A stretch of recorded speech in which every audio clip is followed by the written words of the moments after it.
Hello, everyone. I will take not long time, I hope, to show you a little bit and to make sure that everything is clear when it comes to our activities for monitoring and reporting, because we got quite a few questions about this topic. So we want to make sure that what we are going to do and what we are asking you to do, it's clear for everyone. So I will ask Hanya to stop sharing her screen for a while, because I will share mine, and I will just help you a little bit to navigate you through the,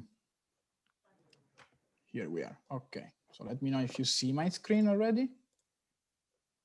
You do, you do. Okay, so I will take as an example the folder of Center for Bridging Community, Albania. Alisa has borrowed us this folder for today's purpose. I will show you just what you have inside the folder, because this basically looks the same for everyone. So I hope you all have the possibility to enter your folder. If not, let us know. If you didn't get the invitation, please let us know, because we will make sure that you are inside. You all have one personal folder that contains more files and more subfolders. The main file, when you access this folder, that you should look at is this monitoring and reporting guide. The monitoring and reporting guide basically contain all the activities and all the instruction on how to monitor and report your activities, and will make things much easier for us and for you to keep track of the activities that you are implementing. You will find several subfolders that are explained in this guide. So the comms and branding, the formal agreement, where you will find our contract signed, and the monitoring folder and the reporting one. When it comes to the monitoring folder, that is the one that contains more files and more information in it. We'll just go checking for a while how it is built. So you will find, when you enter the monitoring folder, you'll find the monitoring and evaluation sheet. This is a spreadsheet that is editable by you, and this is the place basically when we ask you to keep track of your activities, but also you will find here all the surveys that are to be filled up by you as an organization, but also by your participants in another tab. As you can see, for each of your activity, you will find two tabs. One is dedicated to the NGO, so you will find here your survey, the one that you are supposed to fill up as an organization, prior, for example, to the campaign, midway, and upon finishing the campaign.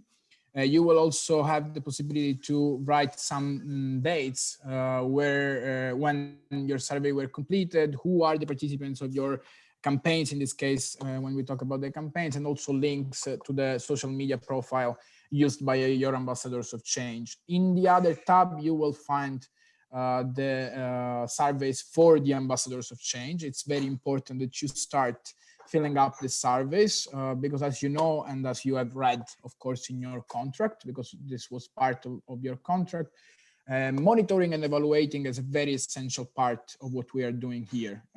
Basically, what we are doing with you is to test our methodologies, our activities, and in order to do so and to understand what's the impact, the final impact, and the lesson learned that we can take out of these activities, it's very essential for us to conduct this evaluation. So please make sure before you start your campaigns to ask to your ambassador of change to fill up this survey, and make sure you do the same once the campaigns are finished. When it comes to the games, you just have a post-evaluation survey for the game. And this is as well, you will have one for the organization, for the NGO, and the other one for the participants here. Please be aware that these surveys, the one that we are supposed to be submitted to the participants of your activities, are in English at the moment. We left them in English because they are very easy. The questions are very straightforward. 90% of them are multiple choices. So we believe that some of you may use this in English, but if you need to have this translated, please do so. We invite you to translate this service, to create a copy of this service and have this translated. Just the only thing we recommend to you is to keep the order of the questions and of the choices of each question, so that you will not need to translate them back to English. We will do this once you shared with us the folder, if we have everything in the same order as it was in the English version. And this is basically everything when it comes to the monitoring sheet. The other thing that I want to make sure you do, most of you has already done this, but some of you have not. So I will ask you to put the expected date of playing the game. This is very useful for us. Even if you don't have the official or the final date, please put some rough dates there, because this is very important for us to understand and also to prioritize items when it comes to translations, so that we are sure that everything will be translated and handed over to you before you need it. So please do this, go back to this after this call if you can, and start filling up this monitoring sheet. And please be really take care to and make sure to submit the survey after the activities to your participants, because this is the only way we can have to check the impact that we're having during this implementing these activities. This is it when it comes to the monitoring. You will have also inside the monitoring folder, you will find also a couple of other folders where you can find the consent, the releases, basically photo and video releases. They should all be translated in your language already. And you will have also another folder where you can upload the photo and video of your activities. So please work on this. And if you have any question to us, if anything in the guide it's not clear, let us know, please, so that we can address all your questions. You will have also another folder for reporting purposes. This is very important. I'm taking this example from Albania, from Center for Bridging Communities, because they were one of the most active in already working on these folders. Everything is here. Another thing that you will find in the monitoring and reporting guide is the request that we have for you to fill in this declaration for VAT purposes. This is a declaration that is essential for us to understand what kind of entity you are, because we may have to add some VAT in Poland and pay some VAT in Poland according to the nature of your organization. This is nothing that affects you or your budget directly, but it is something that it's very helpful for us to understand. And once you do this, so once you fill in, sign, and upload back the declaration for VAT purpose here, you can also issue the first invoice for the pre-advance payment of 30% of your service proposal. As you can see, like Center for Bridging Communities already did this. This was already put in payment, processed in payment, so they will receive the 30% if they didn't already.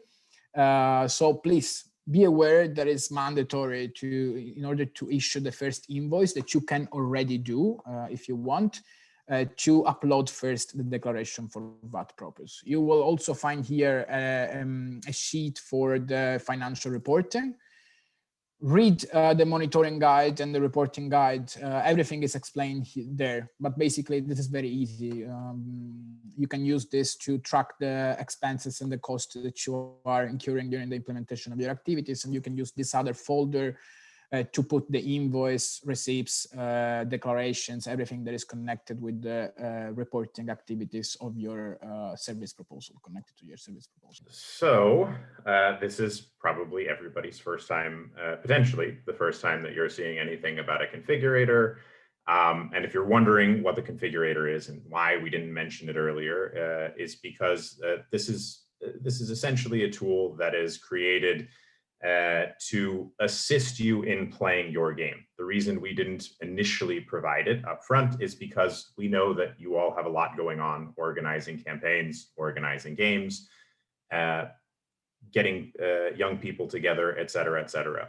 So the configurator essentially serves as an online tool in which you localize the game, as the slide says. But what does that mean? It's essentially a tool that helps you understand where elements of your game should be played. It's something to be used for your staff, something for the game players themselves as a reference, as well as, excuse me. So yeah, I'll go back and speak to that a little bit. So we don't have any pictures, but we'll be sending a leaflet here shortly. And I apologize, there's someone drilling next door. But anyways, so what it does is it walks you through the process of more or less localizing your game. So let's say I'm in Warsaw, for example. So if I want to localize After the Fall offline to Warsaw, I pick the region that I want to play the game. I pick which game I want to play. And then essentially we have a video that walks you through the entire process of localizing this game. What it'll do is it'll ask you to provide different landmarks in the area that you're choosing. It'll ask you to provide a mood of the areas that you're choosing, and it'll ask you for a couple more things that help this configurator to understand where various elements of this game should be played. So this isn't relevant for the first game that you're playing, because we just want you all to get your feet wet, get very comfortable in playing the game, and then using this as an additional tool afterwards, because we don't want to overwhelm everybody. But once you implement all of these elements, it maybe takes about 1 to 2 hours to implement all of these, implement everything that's a part of localizing the game and using the configurator. It'll essentially give you a map, and this map can either be used by just your staff to know where different elements of the game will be played. It'll show you potentially where some boundaries are. It'll show you where, again, different elements of the games will take place. But this can also be used as something that you give to your participants. So it can help them understand, again, where certain things are. It'll also help them understand where is off limits. So if you're playing with people that are 14 and you're responsible for where they are, I'm from the US, so if you're in school, you have to know where every single person is at every moment. So that's very relevant potentially with the people that you're playing with. It might not be relevant if you're playing with 18-year-olds or people that are adults and you don't necessarily need to know their whereabouts. But there's a lot of different things that this configurator provides. So as I mentioned initially, we'll be sending a video to everyone to help understand what this localization process looks like and how the configurator works. But again, we just want, and I apologize, I will go back to the very beginning and highlight that this is for social city games. So this is for games that are intended to be played in person. So you cannot localize an online game, because this is meant to be played in a city, in a local community, in an area. So you don't need to localize After the Fall online. You do not need to localize out of the box, because again, these are played online. So anyways, we'll be sending a leaflet that provides some information. What we'll be doing is we'll be taking everybody's emails that we have as it relates to your organization, and we'll be essentially creating accounts for you through Explore IT. Explore IT is our partner based in Poland who created these games and are the experts in social city games and social RPGs. And we'll be sending you information to essentially, I guess, create your account, if you will, to finish the process of that. And then we're asking and encouraging each organization to localize one game, because not only will this add to a list of a library of games that we have, but this will also provide an opportunity for you to understand if this tool is helpful to you, if it provides value, if it makes it easier for your game players, if it makes it easier for your organization, and then also for us. If you use this tool and you believe it to be extremely useful, we want to know. If you use the tool and on the contrary, you find it to not provide any value, we also want to know what value this does or does not provide, so we can make the necessary changes to make this tool useful for organizations like yourself and for future organizations.